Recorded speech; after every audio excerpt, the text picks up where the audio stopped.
Mama say it's my fault. It's my fault. I wear my heart on my sleeve. Think it's best I put my heart on nice, cause I can't breathe. I'ma put my heart on nice, getting the best of me. While in the cell with Lil Joaquin, after I slapped him, I had told him, don't know how you get down with them clowns, but I'm a soldier. No one could understand, I had way too much aggression that built over the years from my abandoned adolescence. See, I done been lied to, backstabbed, and heartbroken. I wanted to cry, but I was too afraid to open. Praying one day I find a peace of mind by the ocean. I spent all my time committing crimes to get closer. While at my nana house, I play the couch, staring at the ceiling, trying not to get in my feelings, thinking of a way I can make these millions. Maybe that'll take this pain away and clear up all these rainy days. Heart been broke so many times, I don't know what to believe. Mama say it's my fault. It's my fault. I wear my heart on my sleeve. Think it's best I put my heart on nice, cause I can't breathe. I'ma put my heart on nice, getting the best of me.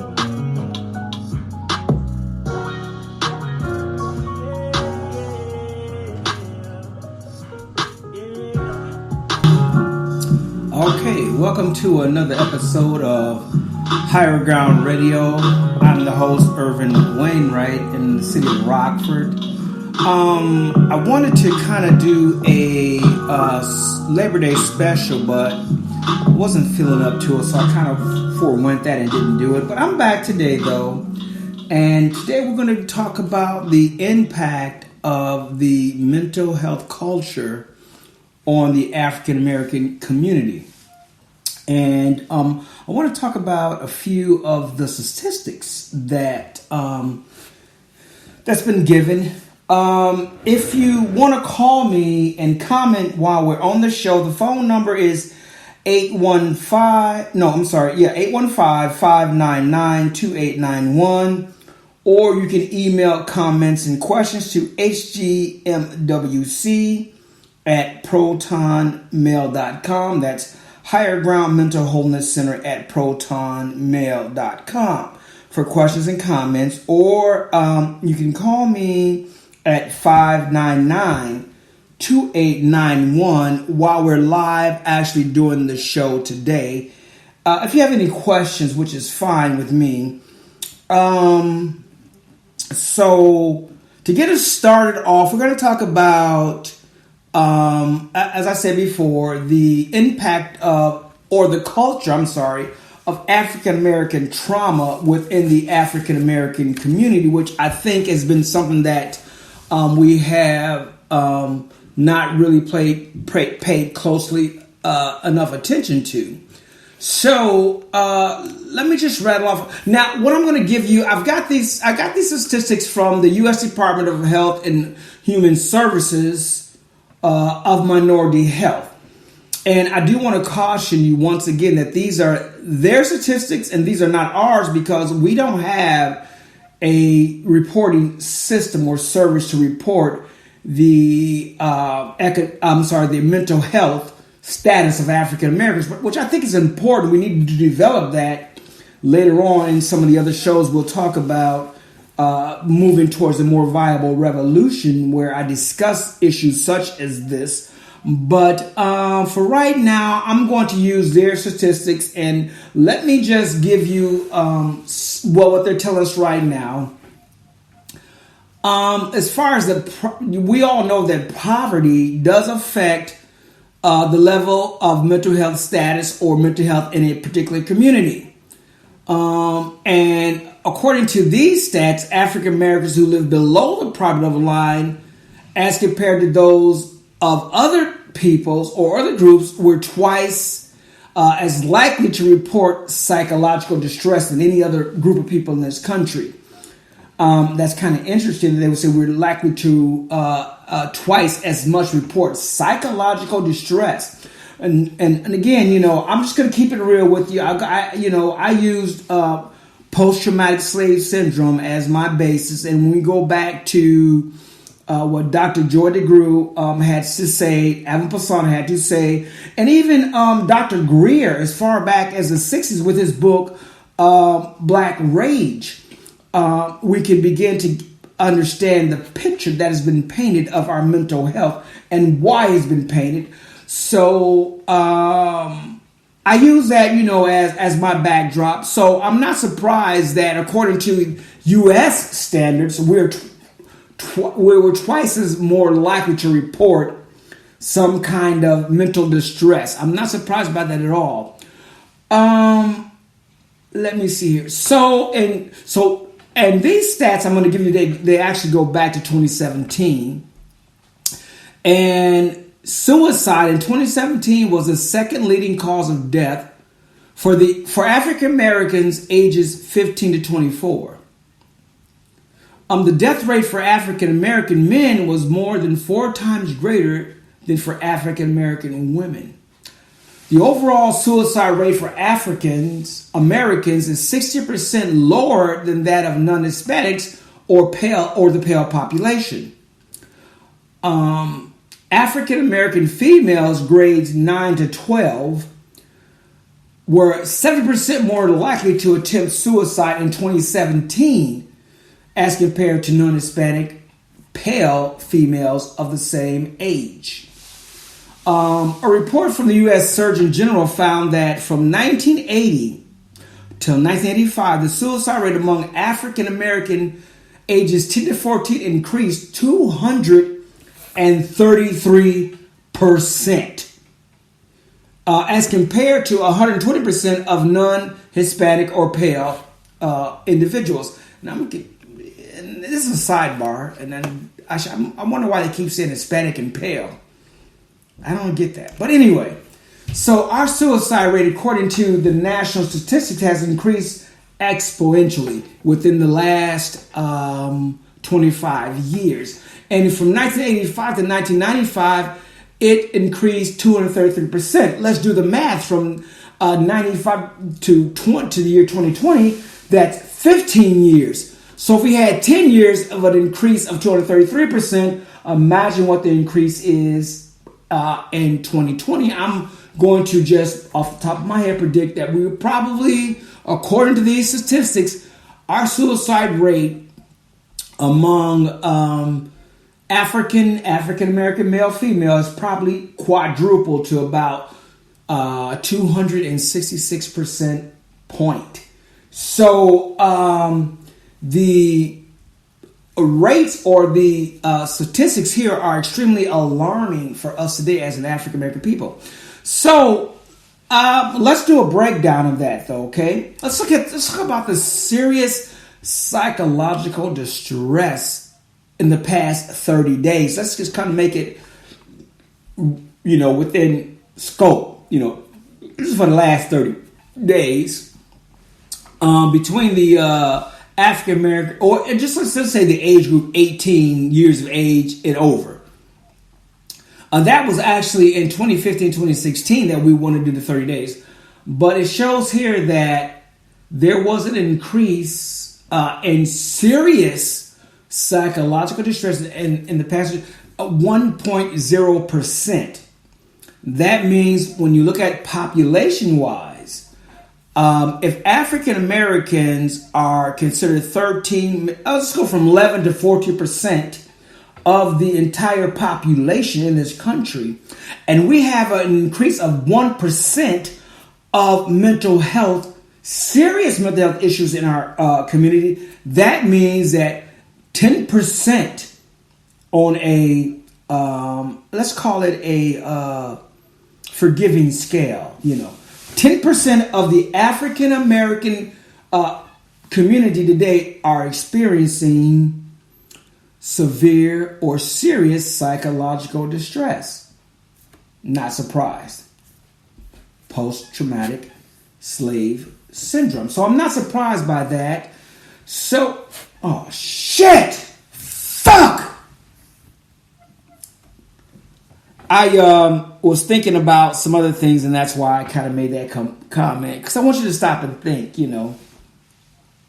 Okay, so also we look at serious psychological distress in the past 30 days among adults of 18 years of age and over. This is again, it's in 2015. We're looking at 2015, 2016. As far as we were concerned, African Americans, it increased by 0.9%. That gives validation to the 10% of African Americans that are experiencing some type of major mental health distress in this country. So I think we need to really begin to look at that and understand why it's happening and find ways to kind of maybe counteract that. What we're going to do right now, I'm going to take a quick break to get my thoughts together. I want you to check out this song by Young Rich Boy. It's called Lonely Child. And then once again, he's talking about or expressing the mental health distress that many of us are feeling today. Check him out. I just want to be loved. D-Mac on the fucking track. Don't nobody understand me though. Taj Money. The way I came in the game, the image that I had put out, they wouldn't expect me to have feelings. Well, it probably don't seem like it. But why they talk about me like I ain't human? But we all is. But I'm still being me. I'm still in the streets and I'm still thugging until them niggas put me on. Yeah, that's how we live. That's how we going out. Open your mouth. I say, Mama, I'm so sorry. I got ice burn with my heart at. On the road, why I hate it hearted. I'm chosen, I'm so heartless. So heartless. I ain't know my age. He was 16, they killed it dead. Mine in a rage. I'm way too young to feel his pain. I ain't know how to fade, but I dove in cause I'm a man. I love that girl to death. As we get old, our feelings change. I pay for therapy because my thoughts ahead of me. They keep on dragging me. I pay for keeps, they scared of me. I can barely sleep or even breathe. I cannot hold on without you on side of me. I never knew this fame would take the ones I love away from me. I wanna see Casey bad, but I can't seem to call Nene. Go in with no pen and pad. I got this shit right on my sleeve. Right now my candle burning waste. I'm feeling like it's burning me. I'm just a lonely child who wants someone to help him out. I take this pain away because my head been running wild.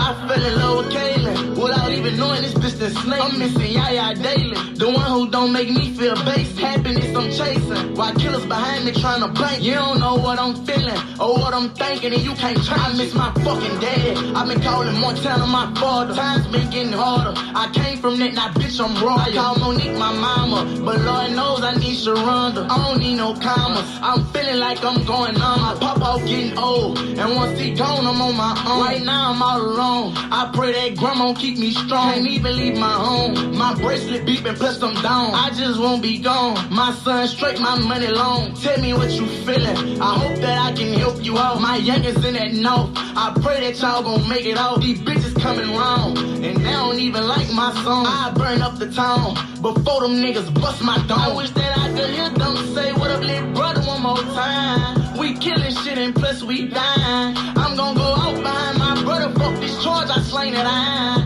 Before he go and I don't ride. I'm just a lonely child who wants someone to help him out. I take this pain away because my head been running wild. I'm just a lonely child who needs someone to help him out. I take this pain away, my pain away because my thoughts been running wild. Lord, I need some help because my life been real hard. The way I approach the game, it seems that I'm hard, but I got feelings too, just like a little boy. Oh Lord, I'm grandma, baby. So I really wonder, if you stop and think about it, I wonder how many of us as African American males are feeling the pain of mental health issues, and we're not able to express those or able to find a release for that. I just wonder, so we're talking today about the impact of mental health on the African American community. And if you just by chance happen to tune in, and I think you will probably as time goes by, just call me at 815-599-2891 or send your comments to hgmwc@protonmail.com, which is Higher Ground Mental Holding Center at protonmail.com, and express your concerns or questions, and we'll be more than happy to present those on our show and provide some answers for you. I do also realize that when it comes to African American mental health in our community, we really haven't spent the time understanding the impact that it has on us. So let's just continue with some other statistics. When we talk about the percentage of the population that may have experienced serious psychological distress from the ages of 18 and over, we see that according to the U.S. government and their statistics, we see that, and again, all the stats that I'm giving to you today, they are from the U.S. Department of Health and Human Services, and this is their division of minority health. And, I'm just going to be totally honest with you. While I'm giving you these stats, I want to tell you that they're probably grossly misrepresented. And I think that's one of the reasons why we really haven't realized the impact of the mental health damages on our community, because we haven't done our own research. And I think once we begin to do our own research, I think that we'll begin to see and realize that the impact of mental health in our community is far greater than what is being presented to us. And again, I think it's being presented in this nonchalant way so that you and I remain unaware. Because I think with this country, we have to learn to be careful, because this country loves to play games. They love to hide the facts within a lie. For example, and I'll say it, the 13th Amendment to me is probably the greatest lie ever told to the American, especially the African American people. Slavery never ended in this country, but we're always taught that it did. But if you read the 13th Amendment, it clearly says that slavery is ended except you be duly convicted of a crime. Well, look at your prison population ratio. Look at the peonage system that ensued the end of slavery. And you understand why I say I don't trust statistics from what pale people are offering us. And just for a brief moment, a brief side note, I have to explain why I use the term pale. And I don't want to get off the fact of my topic today, but I think that the problem that I have is that a lot of people, both African American or black or pale, may assume that because I use the term pale that I'm some type of racist or I don't like pale people. And none of that is true whatsoever. I use the term pale because it actually gives a better description of groups of people in this country. There's no such thing as a white race.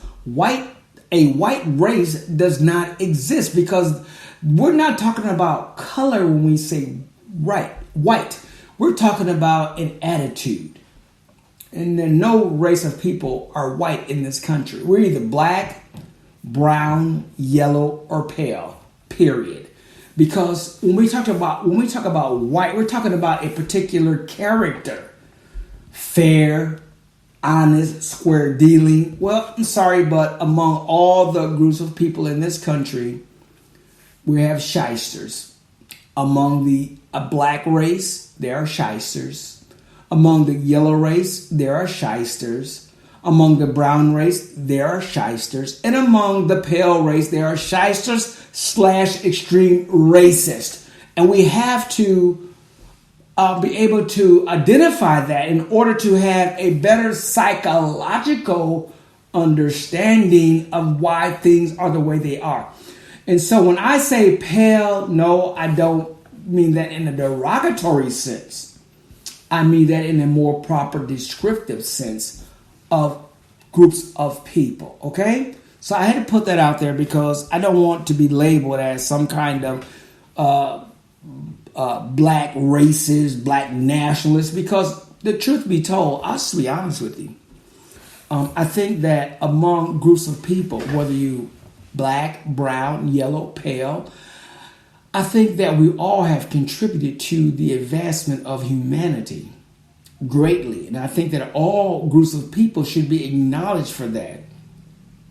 Unfortunately, pale people assume that it was okay to remove black people from the center of humanity, from the center of civilization, which I think was a huge, huge error, a gross mistake, and to enslave us. And I don't think America has really understood the resounding effects of slavery. I think that America wanted to get rich, move ahead real quick, and become a world power. I get that. But I don't think they understand the damage they've done to us. Because in becoming a world power, truth be told, if we had worked together as a people, both pale, both black, this country would have been so much further advanced. And I don't think they understand that. And I think that in the process, they damaged themselves and they also damaged us. When I say damage, I mean they damaged pale people and they damaged black people. And let me explain what I mean by when I say that. Pale people are insensitive. They don't understand the hurt and the pain that was inflicted upon black people in this country. And as a black man, I've looked at the instances of black people who have said the things that I'm saying right now, and the death rate for those black people has been 100%. And so I'm cautious and fearful, but I'm also bold in what I'm going to say. This can very well cost me my life. I don't know. But at this point, the truth of the matter is humanity, when I say us, I mean the entire world as a humankind becomes more important to me than the avariciousness of pale people. The ignorance of pale people becomes more important to me. And I'm going to tell you right now, their avariciousness, their evilness has never stopped. Why they are so afraid of, us is simply because they're afraid that they're going to be annihilated as a people, which to me is a ridiculous ideology. 99% of pale people today are afraid that black people, yellow people, brown people are going to take their jobs in this country, are going to replace them as Americans, And to me, I think that's just a psychological game that's been played on them by their ancestors. And so when I talk about groups of people, populations of people, I want you to understand that racism, slavery hurt this country more than anything has ever. And listen, Kennedy said that if this country was ever defeated or was ever taken over by a foreign entity, it would be because of our piety, because the country refused to work at reality rather than responsibility. So, I can't remember the quote exactly, but he said it because we just simply didn't want to face shit or things, So here's what I'm going to tell you. If this country falls, if America falls, if the communists or whatever other country comes in and destroys America, which, to be totally honest with you, I cannot see that happening. I cannot see that. But if it did, it won't be because of communism. It won't be because some other country like China was more powerful. No, it's going to be because of our own racial divide, our own racial ignorance. So we have to understand that in this country, racism and the lies of our own government has hurt both pale people and black people. The 13th Amendment never ended slavery. And if you think that it did, you better take a second look. Compare the statistics to the affirmation, because you're going to see an inconsistency. Black men, women begin to be incarcerated in prison at much higher rates than either group. And that was only to fuel slavery. Slavery is going to be the undoing of this country.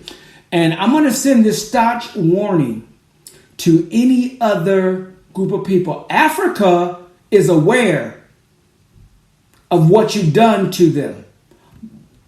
Black people in America are aware of what happened to them.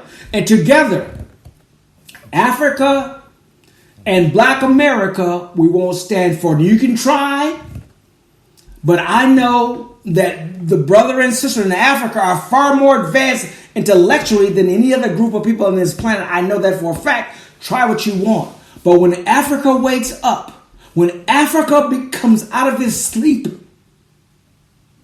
you haven't seen anything yet.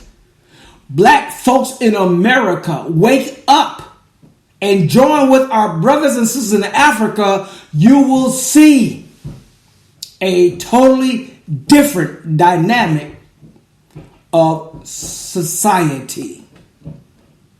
You will begin to understand. And you see, pale people are afraid of that.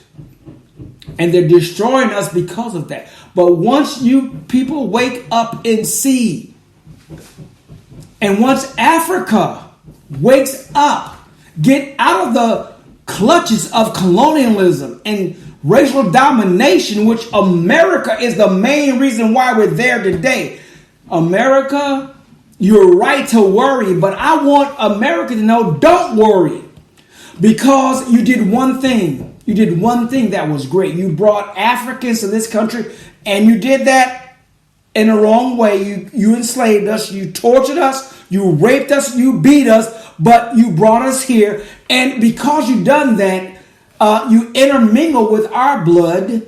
So as Americans today, we are, and Black Americans, we are Americans, and we're not going to deny our homeland. So when our motherland, Africa, wakes up from the racial domination, they're going to have an ally, which is America.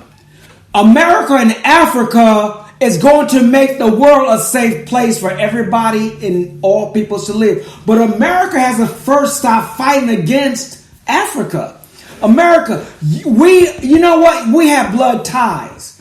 In our culture as Africans, when we married into a particular nation, that nation became our family. That nation became our blood. And I want to say to America, you are our family. You are our blood. And when Africa awakes, if America had any sense whatsoever, what they would do is they begin to build those ties that they've destroyed.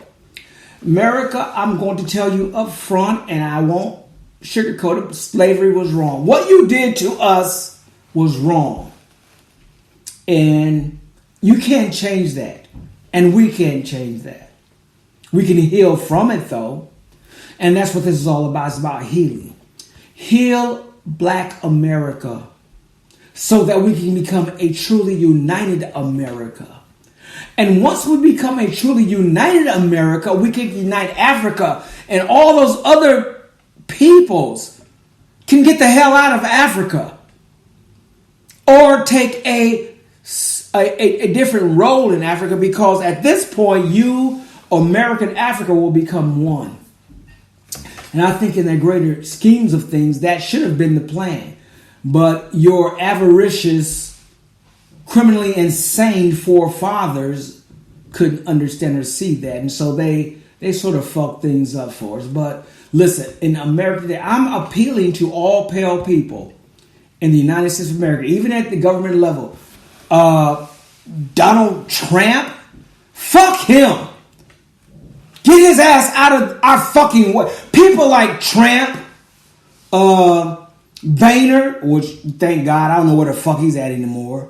That asshole, I can't think of his name right now. Let's get rid of these racist ass bitches that's fucking our country up.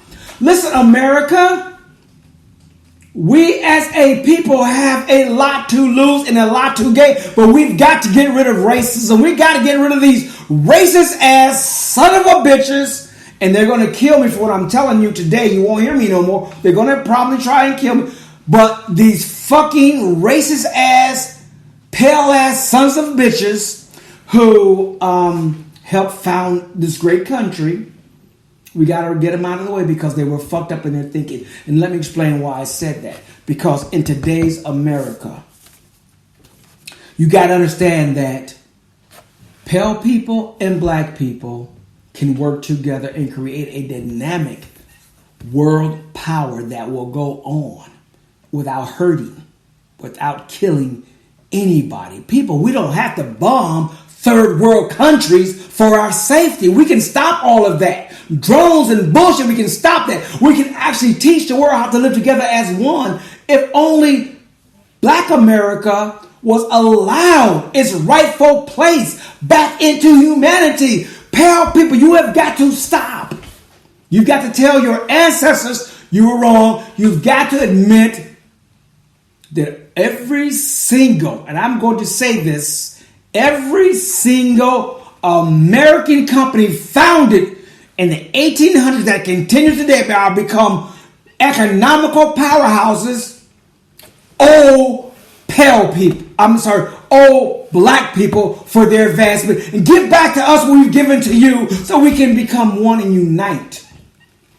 And if we can do that, I guarantee you, I promise you a world of peace and order where we will be, America will be the leading country in this world. I promise you that.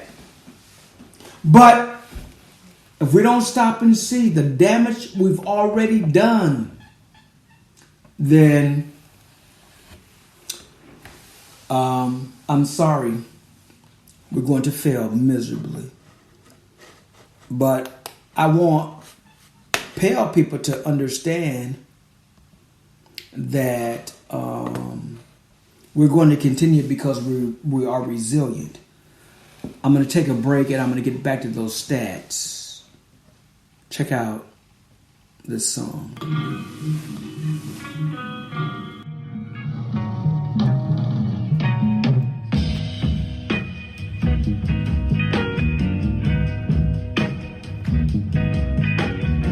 The dark brown shades of my skin only add color to my tears. That splash against my hollow bones that rocks my soul.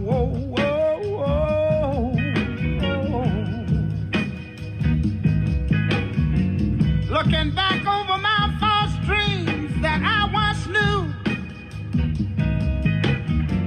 wondering why my dreams never came true.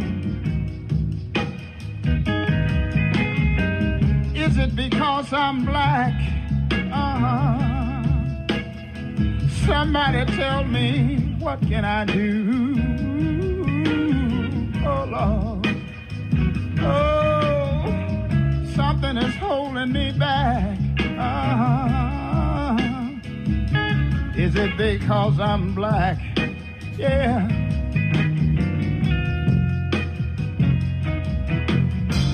In this world of no pity, I was raised in the ghettos of the city. Yeah. Oh, Lord.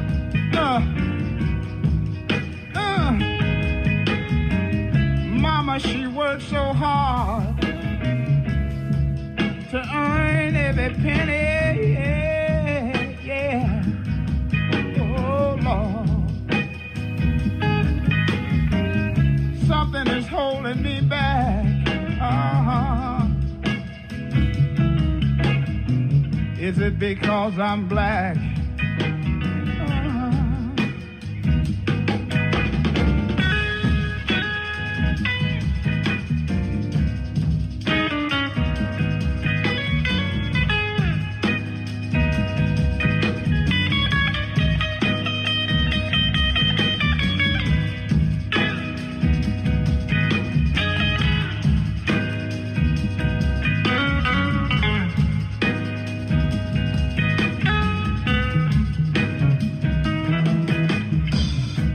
Like a child stealing his first piece of candy and got caught. Peeping around life's corner somewhere, I got lost. Oh, something is holding me back. I wonder, is it because I'm black? Oh, somebody tell me, what can I do? Will I survive or will I die? Oh, you keep on holding me back. Keep on holding on. Keep on picking on me. Oh, keep on holding me back. Keep on holding on. Keep on holding on. You're holding me back. I wonder why you do me like that. But you keep on holding me back. Keep on putting your foot on me. But I've got to break away somehow and someday. 'Cause I want to be somebody so bad, so bad. I want to be somebody. I want to be somebody so bad. You see, I want diamond rings and things like you do. And I want to drive Cadillac cars. Oh, I want to be somebody so bad. But you keep on putting your foot on me. And I believe I can break away and be somebody somehow in some way. You see, I heard somebody say one time, you can make it if you try. Oh, and some of us, we're trying so hard. We're trying so hard. I want you to know that I don't speak for myself, but I speak for y'all too right now. You see, if you're half white, light brown skin, and a high yellow, you're still black. So we all got to stick together right now. This I want to say to you, my sisters and my brothers. Right on, sister. Right on, brother. Dig this. If we keep on pushing y'all, oh, we got to make it a little bit further. We got to make it a little further. All we got to do is try. And some of us, we're trying so hard. We're trying so hard. We're trying so hard. We're trying so hard to be somebody. We're trying so hard, although they're holding us back.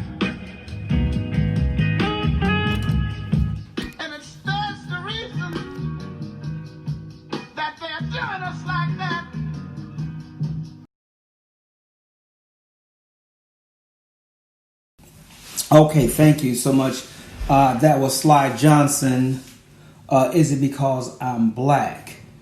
So we have to ask the question, why did pale people think that it was so important to, treat us the way that they did? But, my thing is, I'm not trying to put anybody down or, say anybody is bad or anything of that nature. But what I am going to say is that as a country, we have to realize that we've done ourselves more damage than good. And I don't want people to understand that it's not about hating people. It's not about mistreating people. It's simply about telling the truth, and we as a people, we've got to learn how to live together as one. We've got to begin to understand that African Americans, we've been intellectually and emotionally and mentally damaged by our sojourn in this country. I'm Ervin Wainwright, Higher Ground Radio. Give me a call, 815-599-2891 for comments and questions, or send me an email to hgmwc@protonmail.com and we will respond with you promptly.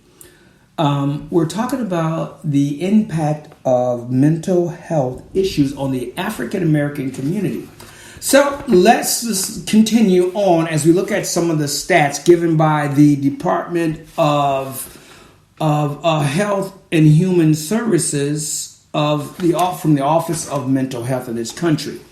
So we see that there's been a dramatic increase and serious psychological distress among African Americans. And I think when we say the increase, I think that's misleading, because I think that if we actually look at the facts, there has always been a dramatic impact of mental or serious psychological distress among the African people. So, I'm not, to tell the truth, is so much information involved until sometimes you may forget what you need to say and say things that are on your mind. And then that's how we get misunderstood, because a lot of times the things that I want to say, I pass them things up to say what I need to say. And I think that because I need to say it, I also need to be sensitive to the listeners, to my listeners as well. And I don't want to offend anyone, or I don't want to seem like I'm talking about black supremacy, because I certainly don't agree with that either. And I don't want to ever come across as that type of individual. But what I want to talk about is, I want to talk about human supremacy. And being a human and being a descendant of African Americans, I want to talk about the acts of slavery and the impact on our mental health in this country that it's had on us. So I'm not trying to accuse or blame or say that we're better than anybody, because I don't believe that either. But I do want us as a people, I want African Americans as a people to understand you are disproportionately affected by mental health issues that we have never dealt with. And it's time that we deal with them. It's not only time that we as a people, but it's time as we as America, we need to deal with it. We've let foreign people come in, Japanese, Chinese, and they all think that they're better than Americans. They think that they're better than black Americans. And pale America has catered to that misnomer. Pale America has catered to that. And I'm telling you, pale America, you just need to stop. And you need to embrace us as your brothers, because that's who and what we are.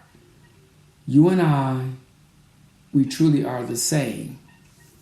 So when we talk about the impact of serious psychological distress in this country as it applies to African Americans, I'm going to disagree with the term increase, and I'm going to say that we more than 90% experience psychological, serious trauma. We've experienced it since slavery. We are experiencing it right now today. And the only way it's going to change is if we wake up and begin to take account of that. When we look at the death rates, for example, among groups of people in this country, and I don't like to use the term race, that's why I use the term groups. And I think race is the big problem that we have here. Race divides people. Race pits people against one another. Groups divide people. Race puts people one against the other. And so I kind of try to avoid the term race. But groups of people in this country, when we look at the death rates from suicide by sex and the race or groups of people in this country, we find that among African Americans, it increased by 4% in 2017. And I'm going to argue that increase because the National Department of the United States Department of Health and Human Services of Minority, they say from 2017, what are they going by? From when? What year to 2017 are we talking about? 15, from 2015 to 2017, increased by 4%. Do the math. Okay? Let's talk about from 1540. Okay?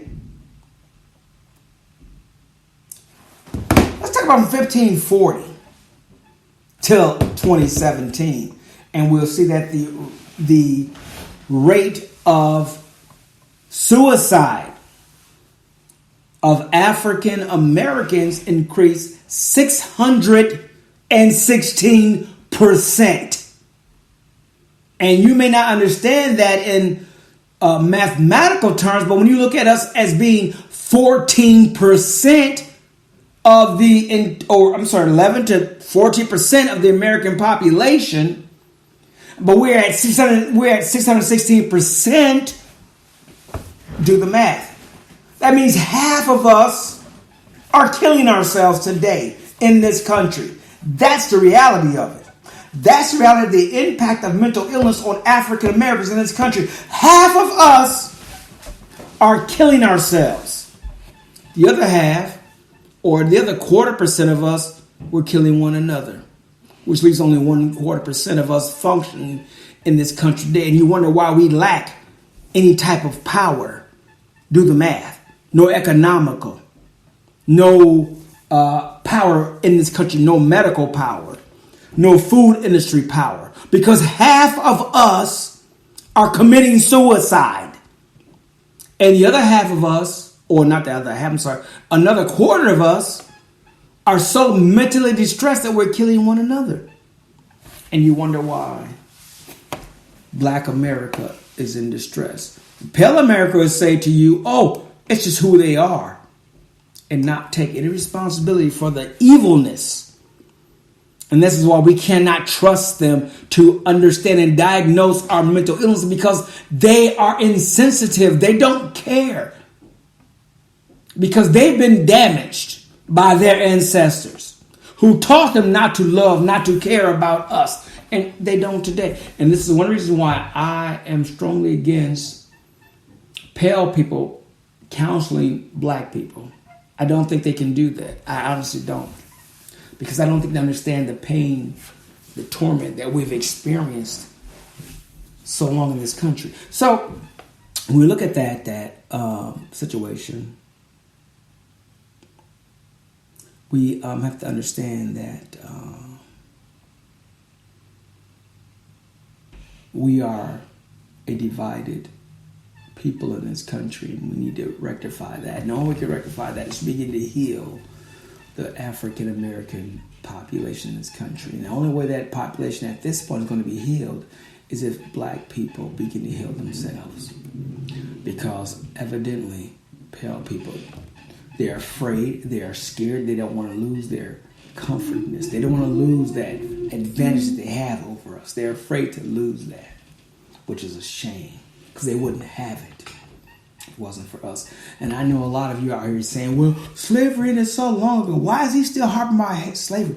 But untaxed dollars for 400 years, untaxed labor that produced massive amounts of wealth for this country didn't end when slavery did. Pale criminology or criminal pathology continued. Let's focus on that. The peonage system was real. The 13th Amendment didn't protect you and me as black people. It didn't. Just such the Constitution didn't include us. None of that stuff applied to us. What America has today, the untold trillions of dollars of wealth that were produced during slavery by black people who received no income from it, so it wasn't taxed by this country, produced your large, pale corporations today. Sunstrand, Sunco, Mobil, Chrysler, Ford, Rothschilds, Rockefellers, all benefited from black labor. And what you're enjoying today as a pale person in this country is the results of that black labor. So don't tell me that slavery has ended, because it didn't. Open up your eyes, people. Stop and look. And right now today, pale people are afraid to level the playing field because they don't want us to live. When I say us, I mean black people. They don't want us to have power and wealth in this country. That's something they hate. So rather than them allow black people to gain power and wealth in this country, they allow foreigners. So now we got Orientals coming into our communities, opening up stores, liquor stores, cosmetic stores, building wealth in our own homeland where you and I are languishing on the fields of poverty, mental health, destruction. While we see other people and they so damaged you and me until, you know what we do? $1 in the black community lasts less than 1 hour. $96 million. No, did I say million? I'm sorry. $96 billion per year leaves the African American community going to other people's communities. And they build stores, cosmetic stores. And they've gotten so wealthy, they begin to blackball black entrepreneurs who create products for black people. All that's been destroyed because they want to control that market. So $96 billion per year is the cosmetic industry in the United States. And of that $96 billion, a great proportion, 67%, comes from the black community. Let's say that again. 16% come from a population that's only represented by 11 to 14%. But 16%, and maybe even higher, of the cosmetic industry is it comes from us. We buy weave, our women do. And that's where the majority of it is at. We buy hair straightening products, what we used to. Maybe that's changed because now a lot of us are getting back to the natural, so-called natural. But then we also are buying fake hair to create those weaves and those dreadlocks, you know. So we're losing again. Our African American women want to date outside of African American males because America has taught us and told you not that it's true, that African American men ain't shit. So African American men are in a unique situation where we're declining. We're the only group of people who historically who has declined in population. And that's because we're being incarcerated, we're being murdered by pale society, and then we're murdering one another. Our women are leaving and marrying outside of our race, so we're not, even though we're the highest producing population, but we're not producing us. We're producing children for them because they said that by the time and this is weird. How the hell can you become a minority by 2050 when you were already a minority? But pale people said in America, we're going to become a minority. That's a key point in America. We're going to become a minority. So we got to start having babies. But if we can't have babies, we got to kill them black babies. We got to change them black babies. And if you understand about history, when a country or a nation changed its complexion was when pale male domination impregnated people of color and produced mulattoes or mixed children. Egypt, Arab, it's happened. China, Japan, it's happened before. So this is not something new. So they've got a long history of changing the coloration of people, of groups of people. So by 2050, they've already predicted that the African American in America will more than likely be yellow skin and not black skin. The goal is to get rid of black people. America, how fucking stupid are you? Don't you realize by getting rid of us, you're going to get rid of your damn self? Because all these other foreign countries are looking at that shit. And you keep lying to us. Your forefathers were wrong. They were fucked up. They were criminally insane. They were prisoners out of Europe, sent to this country, the dregs, the unwanted people to this country. And you idolize them and you have a heroization with these people. And you're fucking this country up. You're going to destroy America. America's going to be destroyed by pale people, not by foreign entities, not by black people. Listen. You pale people stop worrying about black crime and the young black thug. You have nothing to really seriously worry about. Yes, we are fucked up. Yes, black young men are doing some stupid stuff. I agree because you know what? Hell, when I go outside, I got to look both ways. In my own community. I get that. I understand that. But that's not a real problem, though. Open up your eyes. Death rate for suicide among races in 2016, we see is at 15 to 24 years of age. Among the African American community is at 0.6%. 25 to 44 years, we're at 7%. 65 years and older is at 2%. All ages are at 3%. The issue with this is, again, these percentages are for the last 30 days from 15 to 17 within a 30-day scope of 2017. Well, I'm talking about 400 years. So I'm multiplying.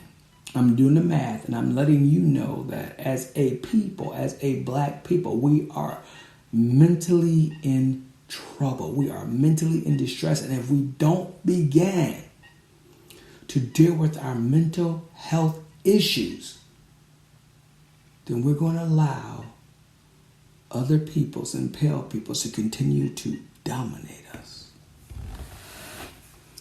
When they came into Africa, we assumed that they were going to be honest and upright.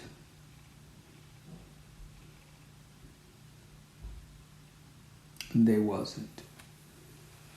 They were avaricious, sadistic, and criminally insane. Catholic priests, popes have been raping children. But pale America would rather focus on the criminality of, or the criminal pathology of African black men, and not focus on the criminal pathology of pale Catholic, Hispanic, Portuguese priest in the Catholic Church. They would rather bow down and kiss the ring of the Pope and say that he's an honorable person who supports the molestation, the rape of young men, women. Perhaps I may be wrong. Maybe the pale race is incapable. Maybe they don't understand how society and civilization works. Maybe they can't be civilized. Maybe we're fighting with a brute beast. And perhaps, I don't know. I'm making an appeal, though, to America because I'm an American. So I'm making an appeal to America, to my country. What can we do to change this? You've got to stop looking at the criminal pathology of pale people, of your so-called forefathers. Thomas Jefferson was no more than a rapist and a sadistic murderer. All of them were. You got to admit that. And if you don't, then maybe it's because you can't. Maybe you do agree with them. Because maybe you are a sadistic, criminal, rapist, murderer at heart. Maybe you think it's okay to rape a black woman or a black child or a black man. Maybe you think it's okay to beat a man to death for no reason other than the color of his skin. Maybe that is your pathology. I don't know. I pray that it's not. I pray that there's some humanity in you, but perhaps I'm making the same mistake that Martin King made. Even David Walker, when he appealed. Maybe I'm making a huge mistake. Maybe the only way to change this shit is we blow the fuck up out of everything and everybody and see who's left standing. And I got a feeling that if we decide to blow the whole fucking world up, in the end, Africa will be left standing. Black folks will be left standing. I just got that feeling. I could be wrong, but you know what? We're to the point now, if we're not willing to try, then fuck it. Because goddamn, I'll be damned if we keep living the way we've been living in this fucking country. For what? Where I see Japanese, Chinese, Iraqis, whatever the fuck you want to call them, y'all call them terrorists, they come over and they set up businesses. And I've been in this fucking country for 58 fucking years and I can't get a goddamn loan from a fucking bank down the street. So, you know what? It's to the point where, you know what? I'm trying. I'd rather die standing as a man than to live on my knees serving you motherfuckers, because y'all ain't shit if that's how you really believe and think. If you don't feel that way, if you agree with what I'm saying, then stand up and be counted. 99% of pale people in this country, I know you understand what I'm telling you, and I know you feel the way that I feel. It's time for all of us to stand up. We're not talking about a protest. Fuck a protest. We need to overturn some shit.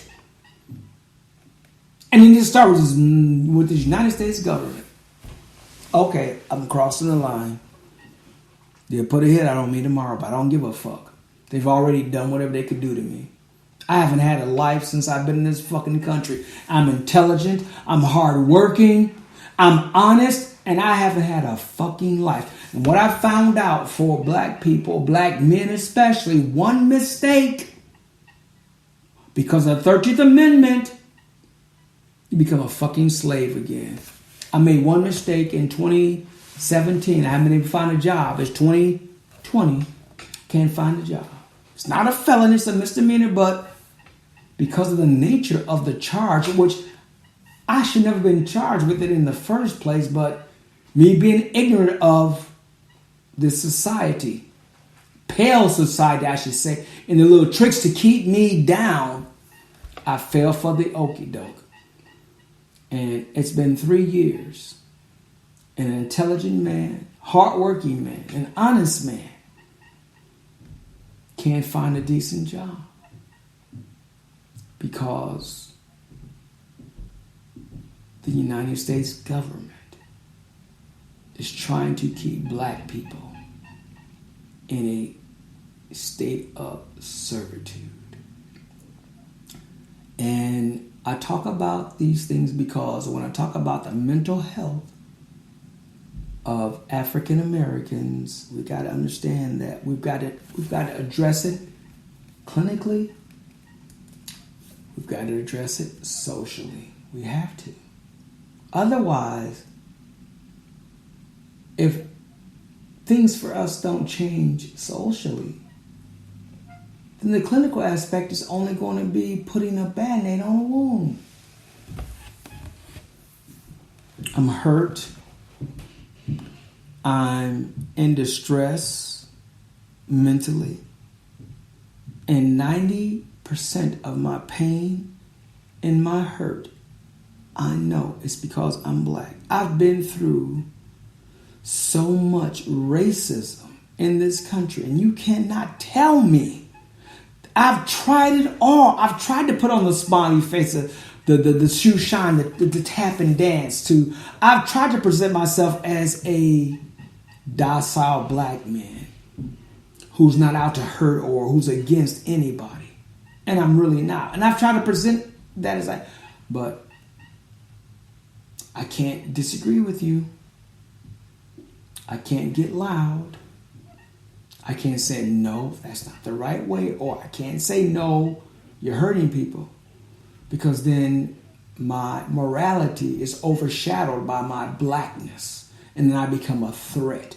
I'm not considered for my intellect. I'm considered for my violence. And it's been that way for me. 18 years old, headed to school. Stopped by the police because I had a briefcase. Because I've always wanted to dress and look good. I don't carry backpacks. I was stopped, searched for drugs in a free society. I had done nothing wrong. But I was stopped. 15 years old. Headed to the store for my mom. I was stopped. Driven across town and put in a lineup. Asked by another black person, is he your accomplice? Was he with you when you broke into this building? I was across town. How in the hell can I get from the west side to the fucking east side in 1 minute? Unless I'm on West State and I cross Fairview and go to East State. It's the only way I can do it. I didn't know any damn thing about somebody breaking into some factory or building. I never would have done it anyway. It didn't even matter though. And they drove me across town when I was 15 years old. And then they left me there. After the guy says, no, it's not him. Thank God he said that, because he could have lied and I could have been going to prison at 15 for some shit I didn't do. But I said, well, are you going to take me back home where you got me from? I was dashing from my house walking to the store. Can you take me? No. So I had to walk clear across town.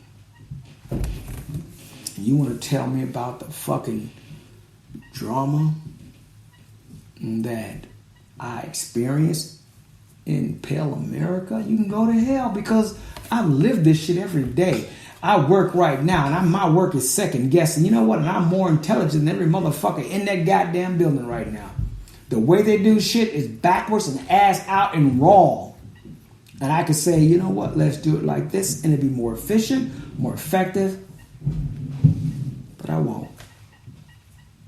Because the bitch who's over the program is a fucking racist, and I know it. She's fucking stupid, and I know it. She's fucking ignorant, and I know it. So you know what I do? I just leave it alone. I just don't fuck with it no more. Let's check out Young Rich Boy.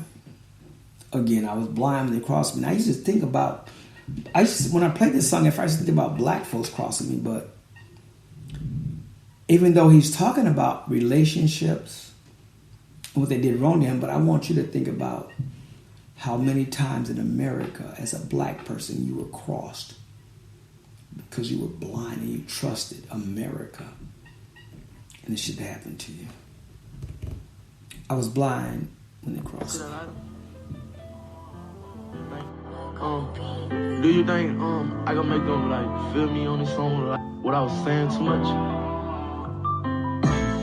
I kept on begging you to stay. I couldn't hold on, so please forgive me. I wasn't strong. I take my lick and I move on. Fuck them niggas for life the way they did me wrong. I was blind when they crossed me. I was blind when they crossed me.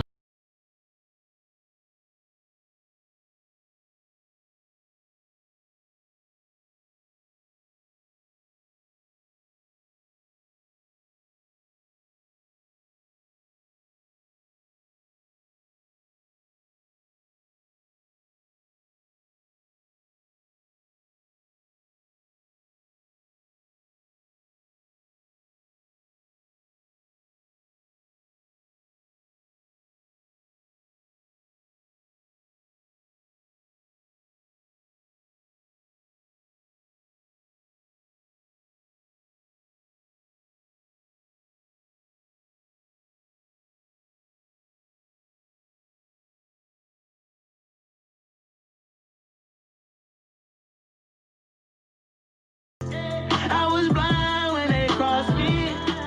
I was blind when they crossed me. I was blind when they crossed me. I could put this shit on everything.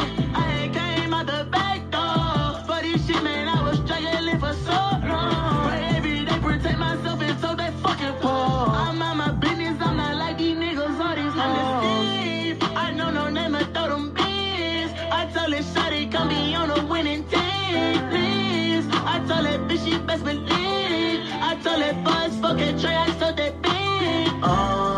How the fuck you do me wrong? Left me for a nigga that wasn't worth it like me. I put it right to be with you, he ain't deserve it like me. I was low-key in a coupe, they put the word out on me. I was blind when they crossed me. I was blind when they crossed me. I was blind when they crossed me. I was blind when they crossed me. I was blind when they crossed me. I was blind when they crossed me. Hey, YB, I was blind when they crossed me. this a blind check-in, bro. I already know this shit to the cash is wrong. I've been used by niggas, I've been used by bitches. One thing I ain't never do is get in my feelings. Most of these niggas never been in no trenches. None of these hoes don't put in my business. Don't need no nigga, don't need no bitch. Cause if I get locked up, they gon' send me shit. Got a bag, I put it on your head, little bitch. Y'all broke ass nigga can't tell me shit. L-O-V, that ain't me. M-O-N-E-Y, that's me. I don't trust y'all nigga far as I can see. Most y'all hoes fucking more than me. Ain't front with everybody when I learn these streets. Niggas on short with the time to eat. Jump in that water, better hope you can swim. Cause I'm telling that nigga I'm playing for kick. Master, you broke, hoes, ain't got shit. Want me to fuck, gotta pay for the dick. Only love I'm showing it to my fam. Trying to stay rich, give a fuck about no grand. I gold, not 10 mil a month. Want me to say your hoe, I ain't the one. YB running up. Most you fuck niggas talk. I was blind when they crossed me. I was blind when they crossed me. I was blind when they crossed me.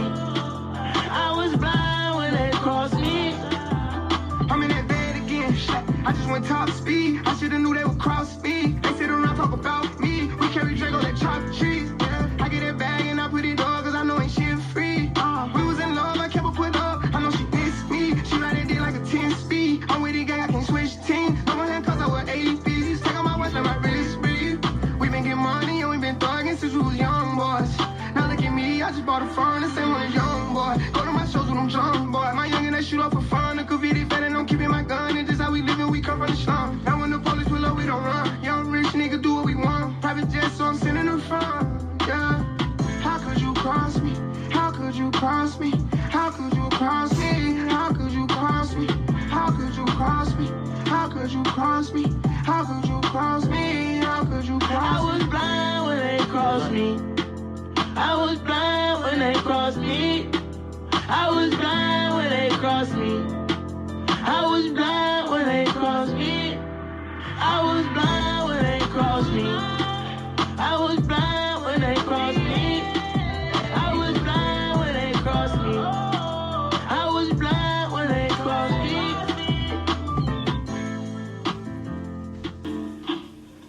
go ahead and give me a call at 815-599-2891, or you can email your comments to hgmwc@protonmail.com.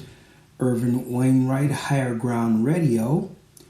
Real quickly, just want to also let you know, if you are in crisis, you can definitely call the National Suicide Prevention Line at 1-800-273-8255, or you can text the EMM to 741-741, or contact what's called SAMHASA, which is the Disaster Distress Hotline, Substance Abuse Mental Health Services. You can get them at 1-800-985-5990, or you can definitely call Higher Ground Mental Wholeness Center at 779-513-184.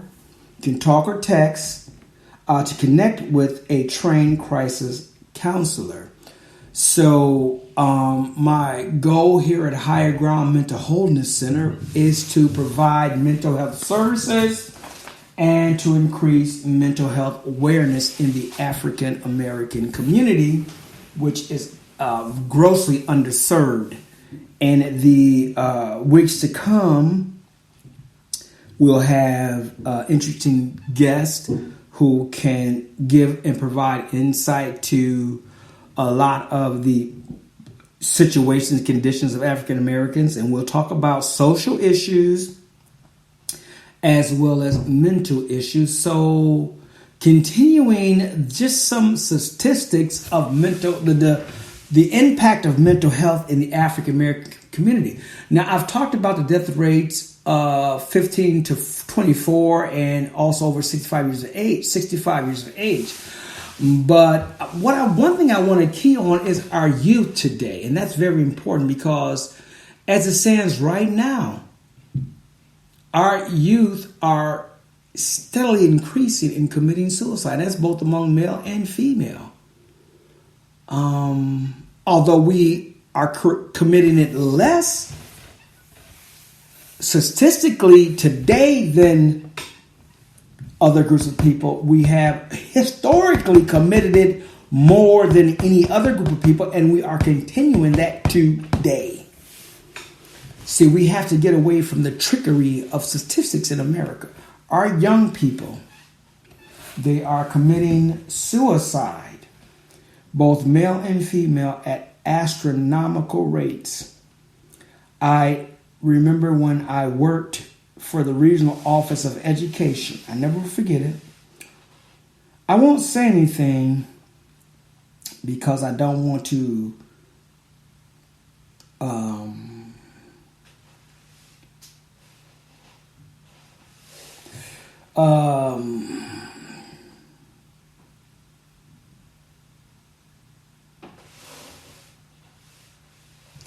I don't want to expose any names. But there was a young man who was one of my students in a government safe school. And the only reason why the school considered it was safe because they kept black people out of it. But anyway, there was a particular young man whom his sister had been raped repeatedly by her own. His sister had been raped repeatedly by her own father and became impregnated, and she eventually committed suicide. And it was sort of hidden. You never heard about that in the media in Rockford, but it happened. And the young man began to experience delusional I don't know how to say it. He began to hallucinate. He would watch TV, and he thought the TV was talking to him, telling him to kill himself, to kill other people. And he was in my office on this particular day, and we were having a conversation because he was acting up in the classroom, and that was my job, crisis intervention, to pull troubled students out of the classroom and see, let's get to the root cause. And he said that during the midst of the conversation, he began to talk to someone who wasn't in the room. And he began to say, fuck you, shut up, stop talking to me. And I said to him, I said, who are you talking to? He says, I'm talking to Satan. Satan is telling me to kill myself. And to my surprise, because I had been taught that episodes like that simply didn't occur among black people. That's what I was taught, that we don't do that. That was them other folks who did crazy things like that. But when the young man said, the devil is telling me to kill myself, my eyes were open to reality. And I said to myself, damn, we're really fucked up as a people. This shit is happening to our babies. Are you listening to me? Our babies who have been through trauma, who have experienced repeated exposure to trauma. You don't understand if you don't know why they're acting the way they act. I don't know what it's like to lose a loved one to gun violence. I've lost loved ones, don't get me wrong, but I can't imagine what it's like to be close to a sibling who is gunned down and murdered by someone who looks like them. I don't know that pain, but you got to know it's real. You got to know that it's perpetual. You got to know this. To have a sister in a relationship or a daughter in a relationship who's beaten to death by a black man, and you hear the phone call, I'm sorry, but your loved one is gone. What happened to her? She was beaten to death. He was shot. Well, he was at a party. He went to visit friends. A shooting occurred and he was hit. And then you later find out that he was targeted by his own people. Listen, I'm going to be honest with you. I can't tell you that kind of pain. I've lost my mom. I've lost my dad. I've lost best friends. Chico, 22 years old. Worked together. Became best friends. I get a phone call and tells me that Chico just blew his brains out. 22 years old. And I'm so foreign to this. I don't understand this because I've never heard of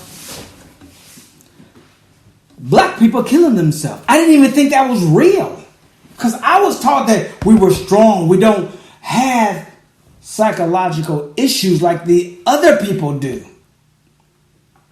And so now I'm faced with it for the first time. And I'm like, what the hell just happened?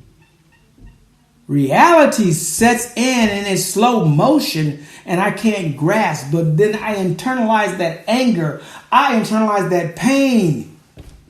And then I begin to realize that Chico committed suicide because he couldn't deal with everyday life. At 22 years of age. Chico's 22 at the time. I'm 22. His problems are my problems. Hell, I didn't know it was a better way out. So I started drinking. I started trying drugs to numb my pain. Chico took the quick way out. I took the long route, and the pain endured. And because I took the long way, the pain endured. And because the pain endured, I hurt people. I caused pain along the way to people that are already hurting. I'm not saying suicide is the answer because it's not. But what I am saying is that if you don't understand what your pain is all about, then you need to find help. And I'm telling you today as a people what our pain is all about. Our pain is all about the trauma that we've experienced as a people in this country. the pain that we continue to feel,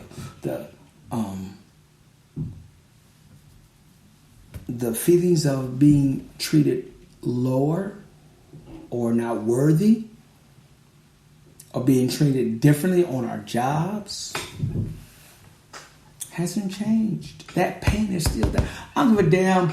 I was on a job where I had actually, my whole attitude is, if I come to a company, I'm committed to that company, and my goal is to make the company better than what it was. That was me, as a person, as an American. And I offered things to the company that made the company better. The company acknowledged that I offered it.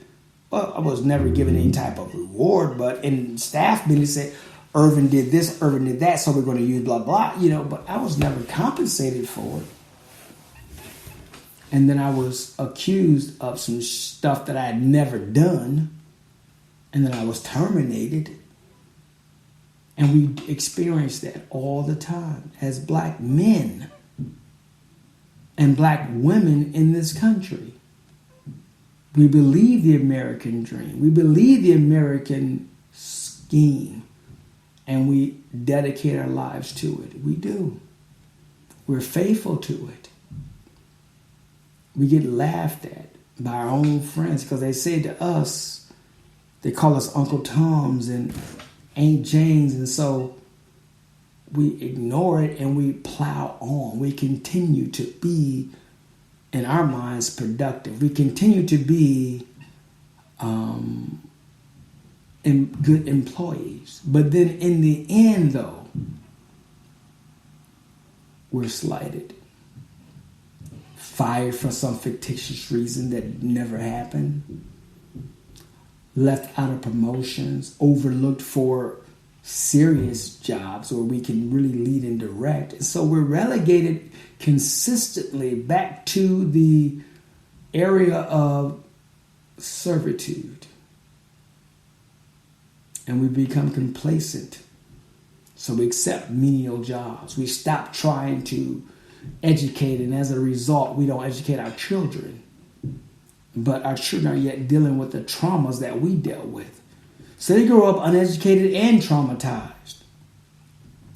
I grew up uneducated and traumatized. I'm going to give you a story because I have time about me. I was on my way home from school.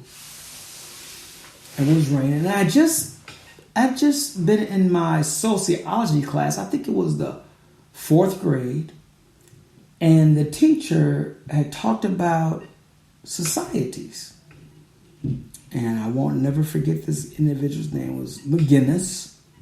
I don't know his first name, but last name was McGinnis. And I remember him saying that pale people were not white. He said that we're not white. He said we're pink.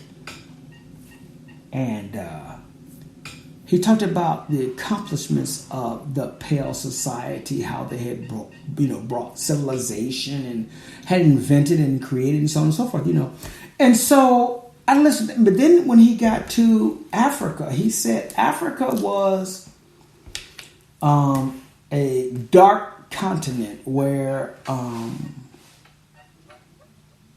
we didn't have any history, any languages. We were savages and we ate each other and we had bones stuck through our nose, and we were just ignorant and there was no history. And so he said history looks at Africa and calls Africa the dark continent. Me, of course, being a black child, sat there in that classroom and I said, you know what? I'll never, ever want to be an African. I'll never, ever look to Africa. What I'm going to do is I'm going to forget that Africa exists because it's a dark continent. And I remember saying that. And I remember leaving. And I remember heading home. And it started to rain. I think I may have been in the 5th grade. And I started, running because the rain came down. And as I ran, there was a book on the ground, and I just happened to stop, and I had always been an avid reader, so I picked the book up, and it was called The Splendor That Was Africa. And for your young children who are in junior high school, grade school, get them a copy of the book called The Splendor That Was Africa. It's by Ricky Reisenthal. And I picked that book up and I read that book.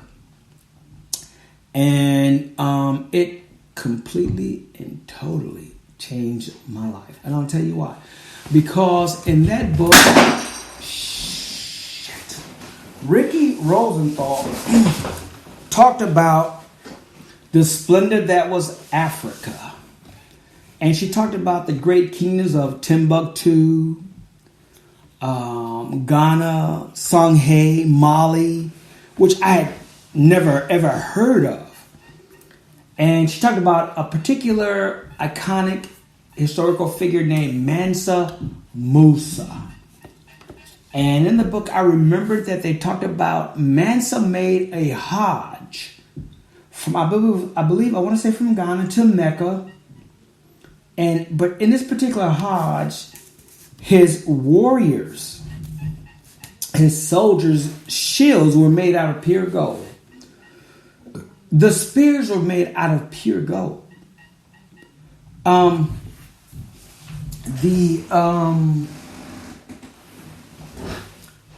commerce that Mansa Musa used to build his empire was salt. He exported salt. SALT, seasoning, because it was in abundance in Africa. And as a result, he became the most wealthiest, I believe, the most wealthiest human who has ever existed. Mansa Musa, a black man. And Mansa Musa was regarded as the Negusta Nagasta, which means King of Kings. And I picked that book up and I read that book in one night. And I was so surprised about African history. I had never ever heard in school the accomplishments of African people. So I began to study African American history, and I began to uncover the lies about who I was as a black man, as a black person. I began to realize that my race group of people had contributed repeatedly to the creation of civilization. I found out that my people, black people, were the founders of so-called civilization. If you want to say they were founders, that we were the first ones to invent a mathematical system. We're the first ones to dabble in science. Black people were the first people to create. You know what? As a matter of fact, I learned that no alphabet has ever been created other than the one we created. What has happened is that other groups of people have built upon our alphabet, changed it to reflect their culture. But they didn't invent the alphabet. We did that. I learned so much over the course of the time. And I was so shocked. I was so appalled and hurt by what I had learned that day. And I was so blessed because a few years later, I ran into that same sociology teacher, McGinnis, and I was so blessed to confront him. And I wasn't angry. I actually had a smile on my face because I was so pleased to know that he had lied. And I told him, I said to him, I said, "You lied to me. You told me that Africa was a dark continent, that we had no history, we had no language, we had no civilization." I said, "You lied to me." And I said, "I want you to know that I know better now. I've learned better now. You are a liar." And he stood there. And I think in his mind, this grown child who I lied to is now a man. Maybe he's going to beat me up. I don't know. There was a certain amount of fear and a certain amount of surprise in his eyes. And I enjoyed every moment of it. I wasn't going to physically attack the guy, you know. There was no purpose. I felt the accomplishment was in learning the truth and the ability to go back to the liar and tell him, you are a liar. You lied to me about my history as a black person, as a black man, as a part of a black group. You are a liar. And I felt so good. I did. I ain't going to lie to you. And I remember walking away from that situation and feeling that I had tackled or resolved one of the demons that haunted me for years. And I felt that way. But that was quickly reconciled with the reality that my people are dying and that my people are killing one another. So that short-lived glory led me to pursue what I'm doing today. And real quickly, The Splendor That Was Africa. I can't remember what year the book was written, but it's called The Splendor That Was Africa, and it was written by Ricky Reisenthal. And I discovered that book in the late 70s. Don't remember the year, but I do remember I discovered that book. But I do remember that it was in the 80s that, as I continued my studies, that I said to myself, this person exposed you to the truth and you haven't showed them an appreciation. So I decided to research who Ricky Rosenthal was. I learned that Ricky was a she, not a he. I learned that Ricky was a part of the NPR radio station for years. And I also learned that she had died in 1983. So I was saddened by her death because I wanted to send Ricky Rosenthal a letter or a note to let her know that her work was not in vain. Ricky was pale. She was not black. She was a pale woman. But Ricky changed my entire life. And I wanted Ricky to know how much I appreciated her. But unfortunately, Ricky had passed by the time I realized that I needed to show some type of appreciation.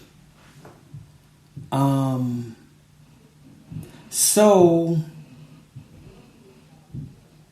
on this show, I do want to acknowledge and give thanks to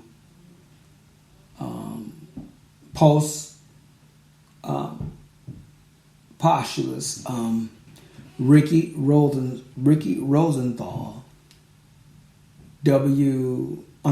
NPR. I want to say to her, thank you for being honest. Thank you for telling it like it is. And let's check out another tune by a young man named Antonio Ramirez. Cry today, smile tomorrow.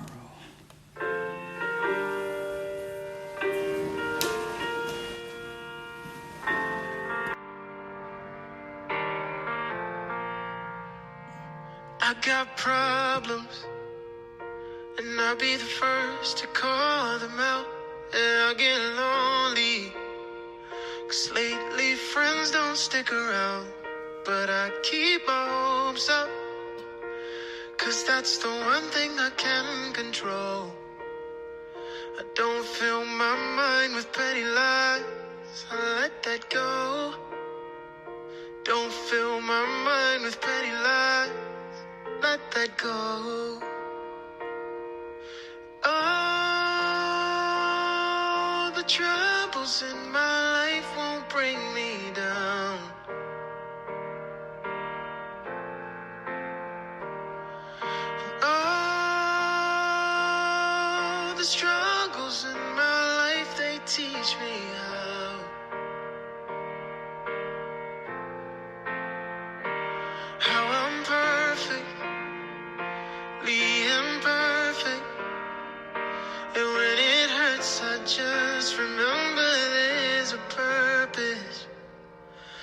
So I'll cry today, smile tomorrow. Cry today, smile tomorrow. And those nights when I'm all alone, feeling defeated and beaten, abandoned, far from home, I sit in silence on the sidelines as the world moves on, with puzzle pieces in my palms, wondering what the hell I did wrong. Oh, the troubles in my life won't bring me down. Oh,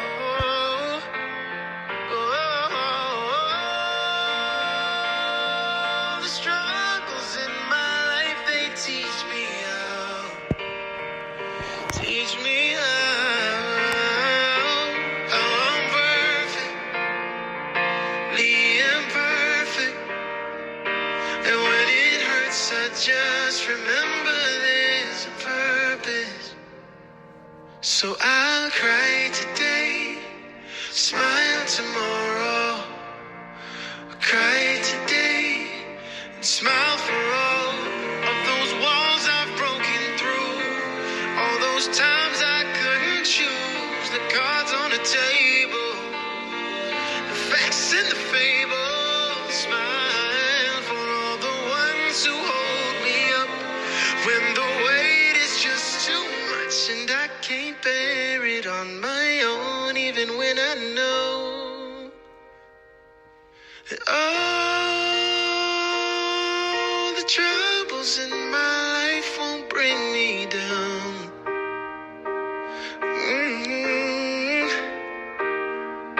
all the struggles in my life, they teach me how. Teach me how I'm perfectly imperfect. And when it hurts, I just remember there's a purpose. So I'll cry today, smile tomorrow. I'll cry today, smile tomorrow. Cry today, smile tomorrow. I'll cry today, smile tomorrow. Cry today, smile tomorrow. Anthony Ramirez, a very talented young individual. We were talking about the situations that we're dealing with as a people as far as mental health. So I was talking about Ricky Rosenthal, who I greatly appreciate, and who I love, even though I missed the opportunity to have the chance to talk to her. But as we go forward, there's also a podcast by a young woman who is known as Dr. Lulu. She does suicide prevention. So if you get an opportunity, Dr. Lulu, suicide prevention, go ahead and tune into her.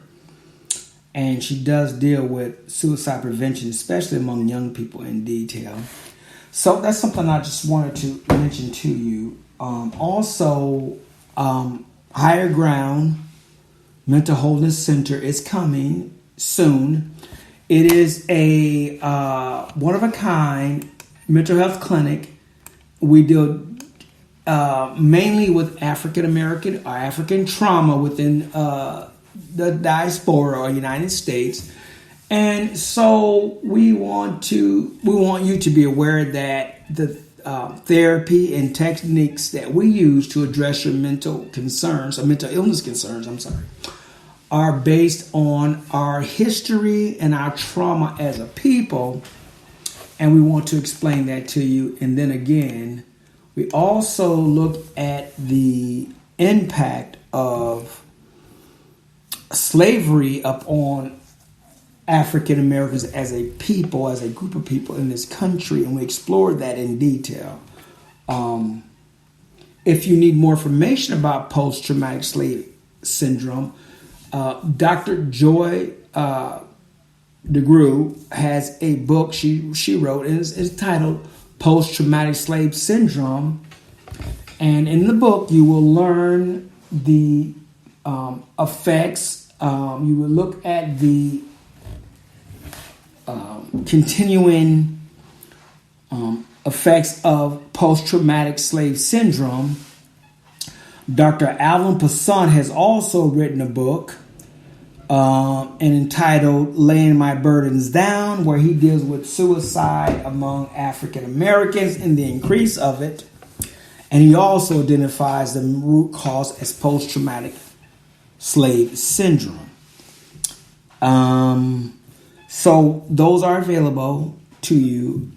If you have questions or comments, you can call me right now at 815-599-2891 as our direct line, and we'll answer your questions. Or you can email me at hgmwc@protonmail.com, Higher Ground Mental Illness Center, protonmail.com, and we will respond to your questions if you so desire. We're located in Rockford, Illinois, Higher Ground Mental Wholeness Center. I am the founder and the director of it. And so I want to take the awareness of African American / African mental health. I want to take it worldwide. I want each and every community to know that our traumas are real, and our traumas may not be as easily diagnosed or serviced as other people or groups of people, because we are a unique group of people who has spent over 400 years, 350 years in slavery.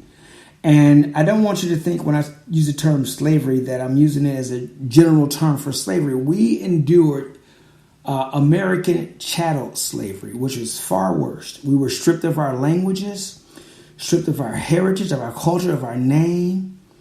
We were treated as subservient humans. We were not a fact, let me take that back. We were treated as subservient animals. Dogs were even treated better than us for over 300 years in our own homeland. A homeland which we worked for 300 years and received no income.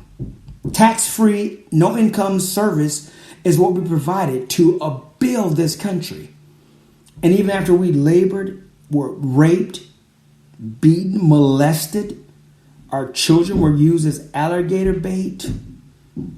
Our young men after that were lynched, burned, and their body parts sold as souvenirs. A child young as 14 couldn't even look at a pale woman in this country without being tortured, beaten, burned, beaten, killed. Emmett Till, James Chaney, Goodwin, and Swarney, who tried to fight for our country, were murdered, buried in unmarked graves until discovered, As a black people, we've been through a lot. This country produced peonage, where as a black man or woman, you were sent to prison for walking after dark outside and sentenced to harsh terms with equal to life in prison and sent back to the plantation you had just been freed from 2 years earlier. And for our women have been horribly raped, mistreated, their children ripped from them at birth, used as bait for alligators. Our men were sodomized. Our young boys were sodomized by avaricious pale people, unfeeling, unconcerned. And after all of that trauma, the Jim Crow laws come along. We were unmercifully beat for sitting at pale people countertops, dogs, water holes sicked on us, used on us. We were continually raped, continually murdered without any justification, without any conviction. That continued, and then we were forced to live in substandard housing, redlining. In 1968, the Fair Housing Act was passed. And again, this is America, so there's a hidden meaning even in that. Even with the Fair Housing Act, we still couldn't, even if we had the money to live in profitable or nice neighborhoods, we were relegated to a section of the city or state that this government deemed project housing or social engineering to the ghettos. They were created for us. And within those ghettos, we had no economical power, because prior to the formation of the ghettos, you and I were unable to borrow money to build, to create wealth. The businesses that we did establish were often met with failure because of lack of finance, even though they were successful businesses and businesses that we needed within our community. The government purposely destroyed those by reducing our ability to, or our access to wealth, or to borrow wealth. So we had redlining and the skills that we had developed through slavery, such as carpentry, that was taken away through acts of Congress who created the unions, and then we were not able to even work in the unions. So even when the government decided to create housing for us, we had no economical base or power to build and to keep up those houses, those housing units. So they became ghettos where violence and debauchery was the outcome of that. The Philadelphia experience in 1920, I think, was the eye-opener for pale America to control and to keep African Americans in a particular social economical category. Then there was such rumors as black men becoming addicted to drugs, and in the 1920s as well, and attacking pale women, which, if you know anything about people in society, you know that pale women are mainly drawn to black men. It's not the black men chasing them, it's them chasing us. But anyway, police officers were able to upgrade their firearms from a .22 caliber to 45, 44 caliber weapons. And then they were taught to, based on the plantation police, their training was taught to neutralize any threat. And the way they neutralized the threat was to make sure that threat was dead. So even if a black man was complying, if a pale officer assumed any type of threat, even though the threat wasn't real, he was able to gun down an innocent black man, woman, without any legal recourse. And if you understand that, then you understand why Floyd George and any other black man in this country was gunned down, murdered by the police. And up until that, there were no consequences for that. Daquan McDonald shot 17 times, videotaped. And the officer receives a slap on the wrist because the ideology was to neutralize the threat. Even though the individual may be subdued, handcuffed, all I got to say is, a pale person, I felt my life was in danger. And that gave me the legal right to commit homicide, murder. So as a people, you can say that slavery ended 150 years ago, but 150 years going forward, we've been allowed to be murdered, legally murdered, arrested, abused, molested continually by pale society.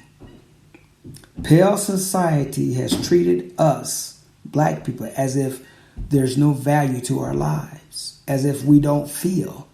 They created sciences, they created doctrines to support that. As a matter of fact, and I'm so sorry because I wish I could remember his name, but they came up with a formula during slavery that determined one's pain level, one's addictiveness level to certain narcotics or certain treatments.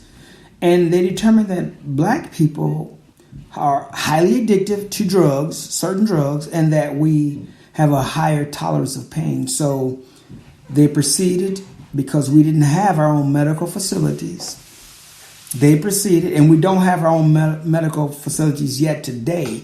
So you can understand why none of this has changed. They proceeded to experiment, operate, doctrinate on us with a ideology that we didn't have, or we had a low pain tolerance. I won't forget a friend of mine who he's dead now, but when he was a young man, he had contracted a venereal disease. And this is a story he told me, that he was taken to a doctor in the South, and apparently whatever the disease was, I'm not sure what it was, it caused some type of infection within his penis, and it began to swell. And he's a 15, 16-year-old kid. He says the doctor laid his penis up on the table and took a wooden mallet without any painkillers, without any medication, and took that mallet and just smashed his penis. And he says the pulse, or whatever it was, just shot out of it. But he said that he almost fainted from the pain. That was how we were treated. And today we're not treated much differently, except we get a little pain medication now. And my point in saying any and all of that is that it has contributed to our mental illness of today. And we have to understand that as a people, we are the most traumatized group of people in this country. And we're talking about today the impact of mental health on the African American community. And I was just sharing with you some of the statistics. Now let's look at the access to health care.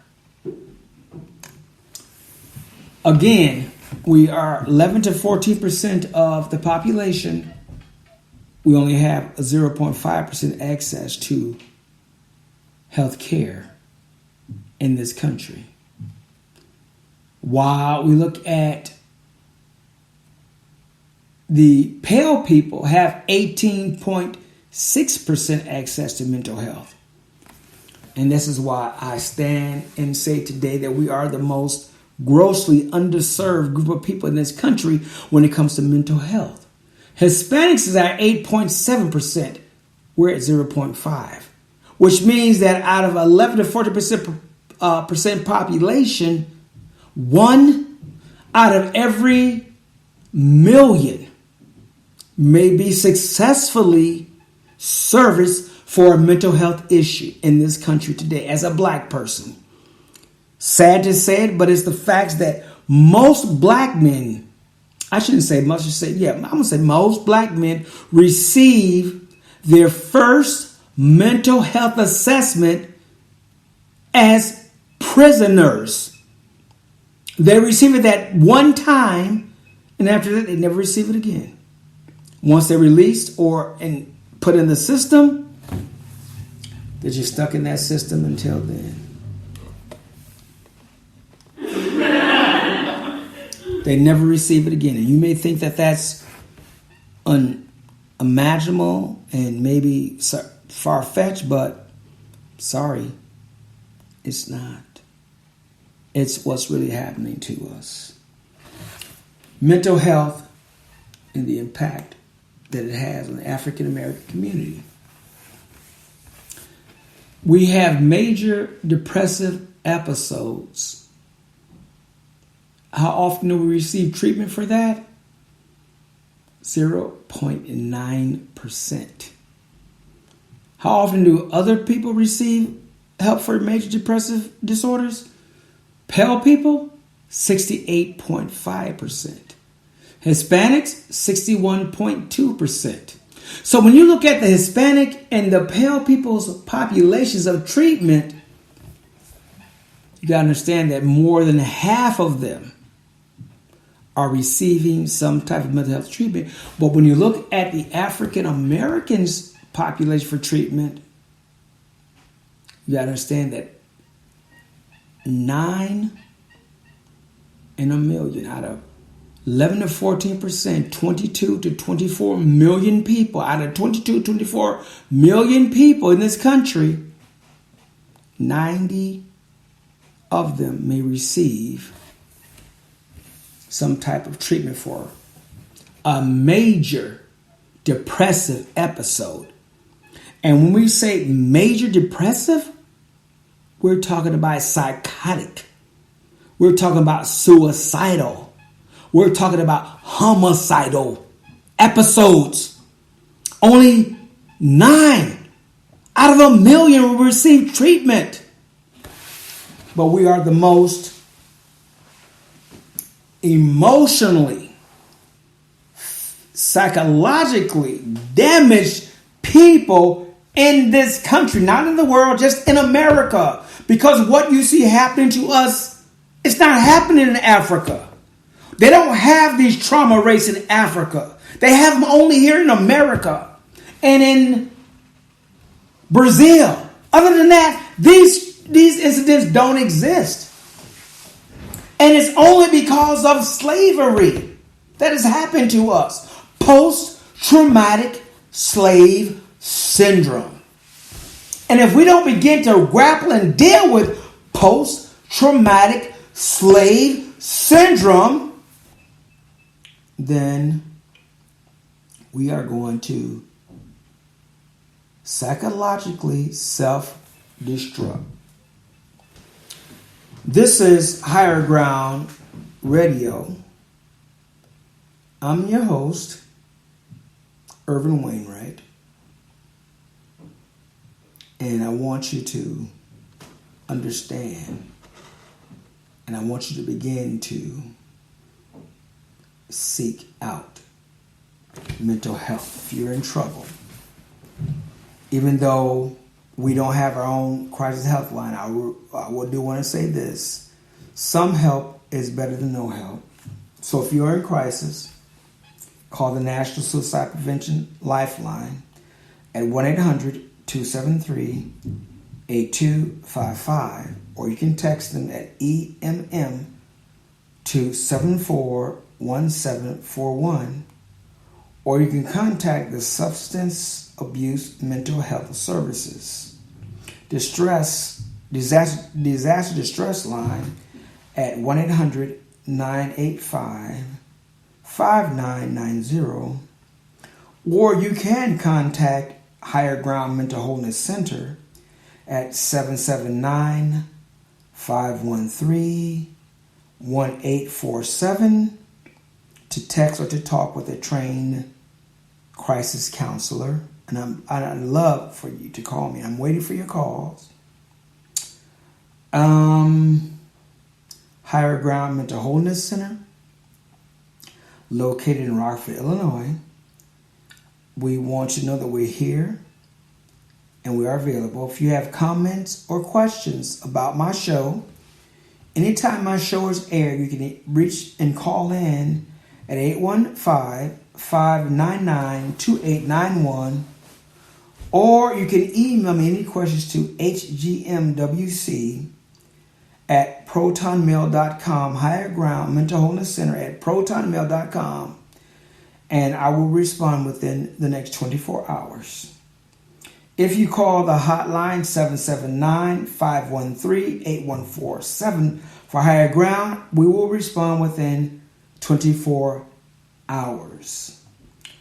I want to thank you for taking the time to join us this Saturday, the 19th of September. And we remind you to vote. Early voting starts September 24th. In Rockford, Illinois, you can vote at the main office on 6th Street, and the office opens at 8 a.m. and voting will continue until 5 p.m. So if you are interested in voting, please let me know. And, well, not let me know, but just I'm letting you know. I'm sorry. To get there and definitely vote. Make sure your ballots are counted. Make sure that if you are doing mail-in voting, please call the main office in Rockford to make sure that your ballots have been received. Your ballot application has been received, and that a ballot will be definitely mailed to you. Otherwise, if you applied and you haven't received any type of confirmation, then you will need to come to the main office to vote on the 24th of September, or on the 3rd of November, you can go to your regular polling place to vote. America has elected Trump as the president, and we don't need anything like that in the house that African slaves built, and they want to call it a White House. I call it an American house. We don't need anything like that, stirring the stokes of racism that it has done so far in the last 4 years. We don't need this anymore. We need to come together as a people and to recognize that your survival, my survival, it depends on one another. We talked about the impact of the mental health issues in the African American community, and I've tried to play music that echoed that concern. Again, because we are the most underserved people in the United States of America. So as time goes on, we will have our special guests to come in. They will talk with us, share with us their own input into